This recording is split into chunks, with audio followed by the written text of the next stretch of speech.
So, what about the lady with a passport from Torenza? Uh, is it really a place called Torenza in the world, somewhere in the planet? Is it really in Central America? Well, there's a place in Central America, a real place called Ciudad Blanca. This place has been, a myth, but did it existed? Yes, it did. It did existed. In fact, I mean, physically, people, have seen it. There are pictures of it. Uh, there has been a couple of documentaries, you know, pictures that has been published before from, even prestigious magazines like National Geographic magazine. Remember? Well, few people nowadays, use magazines or like read magazines or very much, look at pictures of. But most of these pictures, from wildlife in Africa, they've been doing some really great work still. National Geographic, and like in Antarctica, they have done some research. They have done research in Africa about wildlife, about that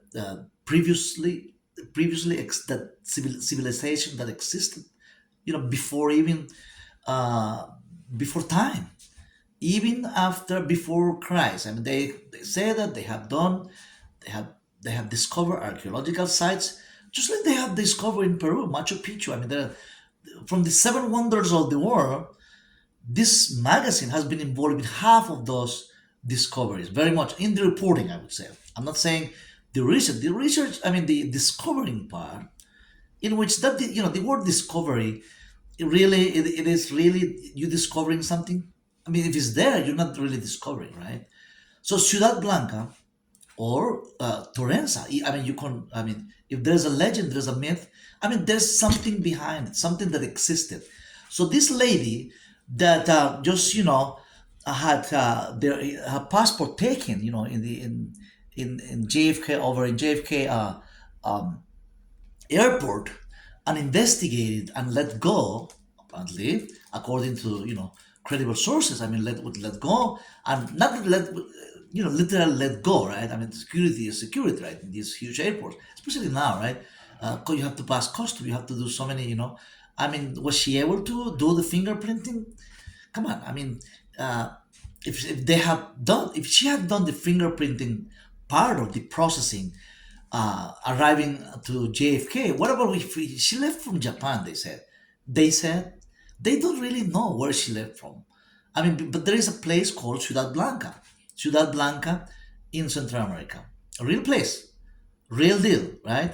And according to, and it wasn't. Well, if you find, I mean, if you research a little bit more about Ciudad Blanca, which is resembles really, it talks about a place that was called Torenza, right? A place where Torenza existed.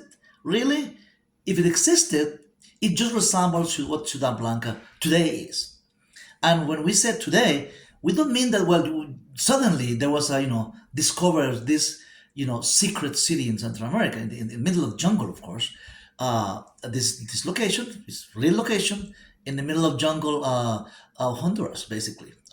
There is a province called La Mosquitia, and the first time we hear and people spoke about it, literally, I have secondhand knowledge. I wasn't present in the early 1960s. I wasn't present, but people told other people told that some people who are living in the at the edge, in the coastal area of Central America between Nicaragua and Honduras, the native mosquito natives of that area, the mosquito indigenous people who live in all, they're still there, and they've been telling the story since the early 1960s. What happened in the early 1960s? Remember the big storm? This is the real, real thing, the real deal. The big storm Fifi, Hurricane Fifi, that hit early 1960 and devastated the Atlantic coast of Central America, especially the coastal part of Honduras, Nicaragua, Belize. All this, that was this storm. It was called the storm of the century. So what happened is that what happened back then, early 1960s, that people who live on on that age, people who survived. I mean, thousands of people died during that big huge storm. But people who did really survive, they couldn't, they lost all their, farming. They lost their crops, they lost their beans, rice, banana, the whole thing, the whole plantation, they lost it. Because they usually, harvest and grow and do the planting on the edge, on the edge of the city, of the rivers, right? And the sea. Most of these indigenous native mosquito people are basically fishermen and farmers.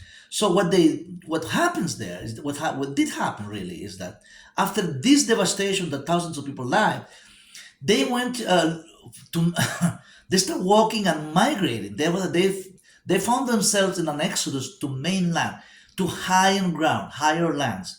So many of those thousands of people ended up in those in that particular area between the province of Lancho and La Mosquitia, where these mosquito people live, basically. The mosquito live, these are the indigenous people. It says that it's not this, they went to on top of the hill, and as they crossed one of the highest hills, of the area there, as they went down, right, they had encounter. So there was another huge, this area. Sometimes it rains every day. This is a rain, big jungle, So they had to, protect themselves from the rain, from the whole, I mean, being outside, outdoor, you know how it is. So they found a cave. So this cave wasn't like a mining cave, it wasn't a mining cave. It wasn't like any other type of cave like animals do, right? Some animals, they have their caves, they do, right? That's where they have their nest. But one of these fellows, these people, went inside the cave, and what he found. First, he went just to get, just to cover themselves from the rain. But once he found that all these walls were white, white wall, and as the wall area of the cave. So as he kept going like a 200 meters, it was just getting bigger and bigger and bigger. So he found himself, alone, and going so much in, deep inside the land, the earth. So he just came back and told the rest of the people, the rest of the indigenous indigenous people in the area. I said, look, there is something big is here.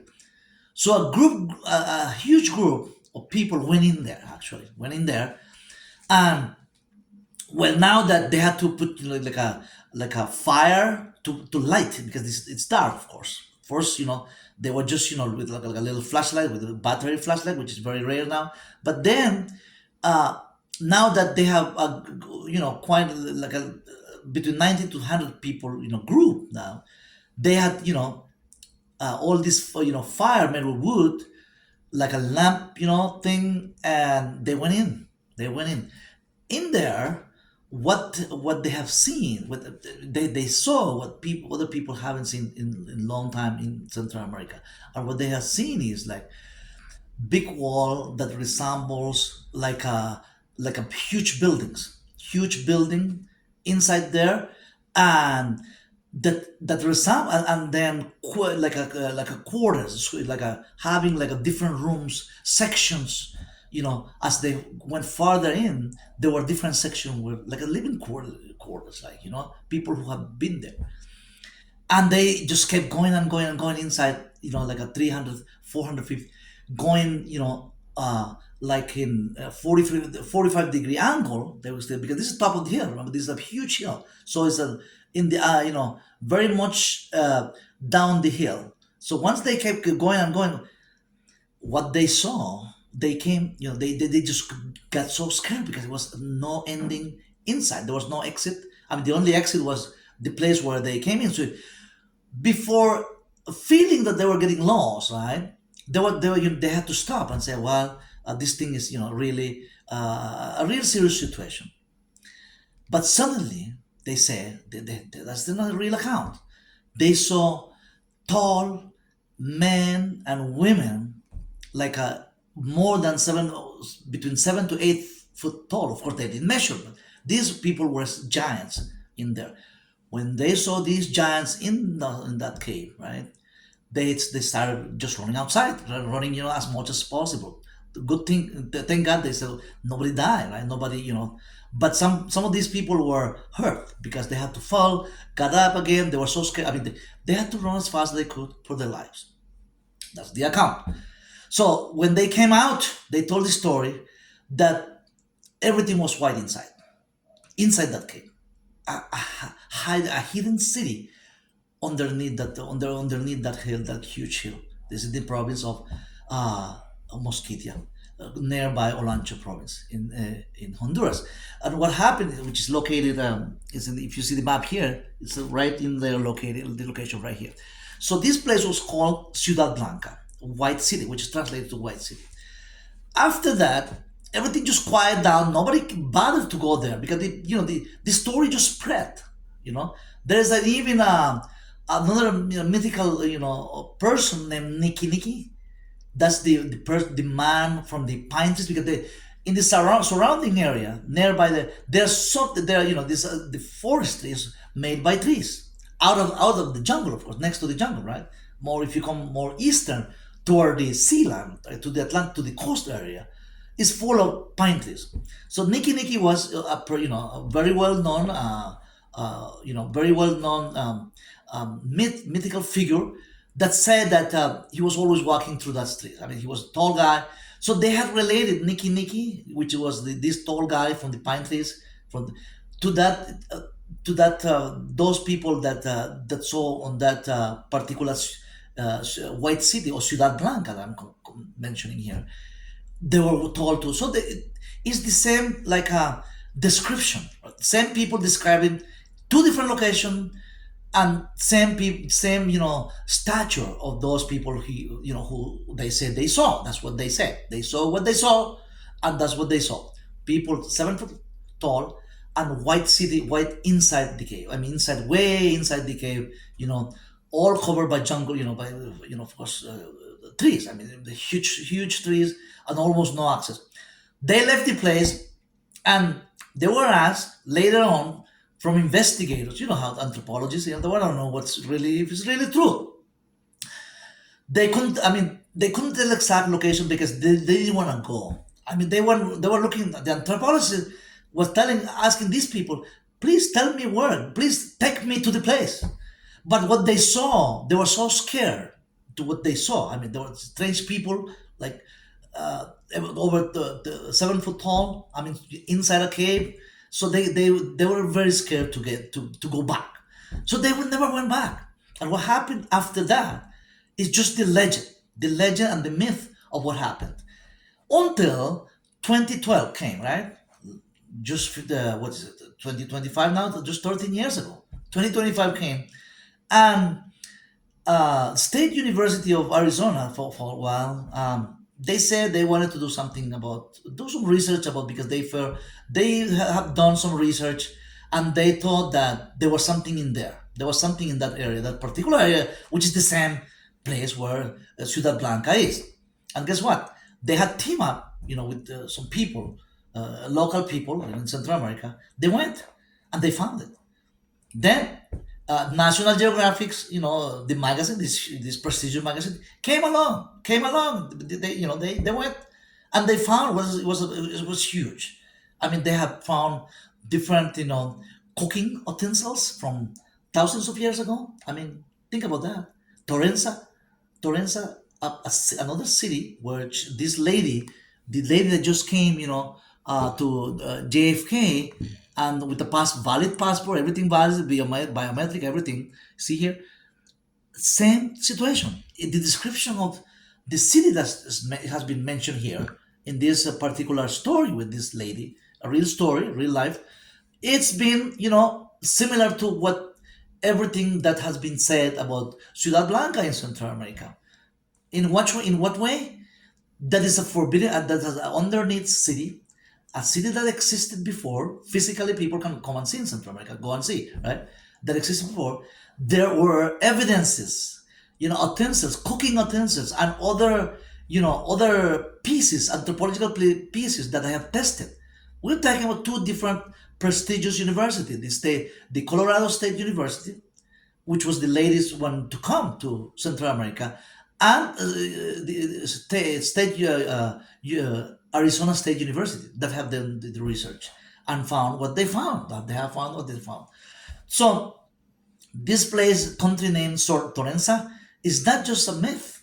It's not just. It could be that Ciudad Blanca, that's the follow up of the story. It is what it is. I mean, if they keep digging and searching, of course, I mean, this require a lot of resources, a lot. I mean, this is not an easy task. But they have done earlier, like I say, I mentioned these two universities, and now the location, about the location. They have published, well, it's in the province, but they never said, right, exact location, right? They never said. They have some pictures of it, but there it's kept in secret. I mean, why? I mean, just wonder, right? Why is still a secret? Can just this is serious and prestigious colleges in the United States. Why have do a little with the controversy about this this country that existed, Torenza, and this lady that just came to New York. I mean, would they be we putting things together? There are some clues. uh, of course, is on their, the ball is on their field to keep digging into this, to keep the research going, and people want to know about what's exactly, this location means, and we keep, searching and digging into it, but of course the location is secret. We'll see what happens in the near future. I'll keep you posted with what you think, I mean, about this country called Torenza, and even with and this lady with a real passport there. See you in the next video. We get it moving and searching at it. Take care, and we'll see you in the next video, guys.